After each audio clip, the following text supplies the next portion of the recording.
Ever heard of a mother-in-law and daughter-in-law bonding like besties? No? Then you haven't heard the tale of Naomi and Ruth.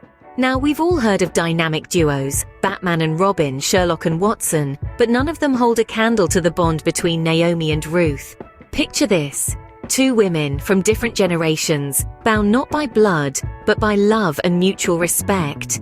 Now, we all know the stereotype, the mother-in-law and daughter-in-law relationship that's more akin to a battlefield than a family reunion. But not for these two. No, they turned that stereotype on its head, choosing instead to be each other's confidants, allies and best friends. Their camaraderie was so strong it could make Batman and Robin look like casual acquaintances. Their bond so unique, it could make Sherlock and Watson question their own partnership. So buckle up as we dive into this ancient buddy movie that gives a whole new meaning to mother-in-law goals. Opening. Imagine moving to a new place, losing all your menfolk, and then deciding to rename yourself Bitter. Talk about a dramatic life change. Welcome to the world of Naomi and Ruth, a mother-in-law and daughter-in-law duo that give us a plot twist more dramatic than a season finale of your favorite soap opera. Let's set the scene. They're living in the land of Moab, a place as foreign to them as Vegemite is to an American. And then catastrophe strikes. Their husbands die, leaving them with the gloomy prospect of a future filled with hardship and uncertainty. So, what do? They pack their bags and move to Bethlehem, Naomi's hometown. Imagine trading the familiarity of home for a place where you're the stranger.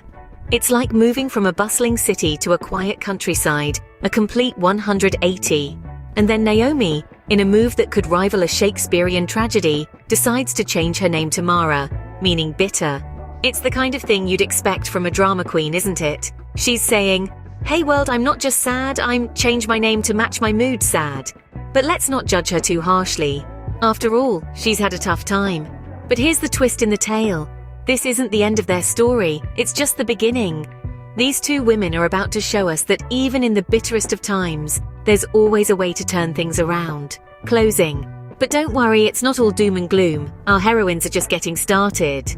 Ever had a friend stick with you through thick and thin? Well, Ruth puts all bestie goals to shame. Imagine this. You're Ruth, a young woman living in a tough ancient world, but you've got your best friend Naomi by your side. She's older, wiser, and she's been through it all. And when we say all, we mean all. From famine to losing loved ones, Naomi's seen it. But here's the kicker.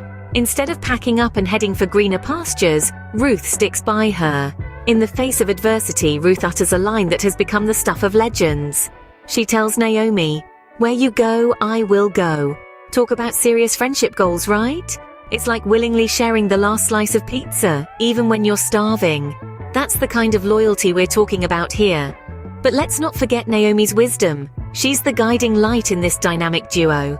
From navigating the complexities of ancient society to figuring out their next meal, Naomi's wisdom is their survival kit. And together they weather the storm. Naomi's wisdom and Ruth's loyalty become their shield and sword, helping them face whatever life throws their way. This is more than a story of friendship. It's a tale of resilience, of sticking together when the chips are down.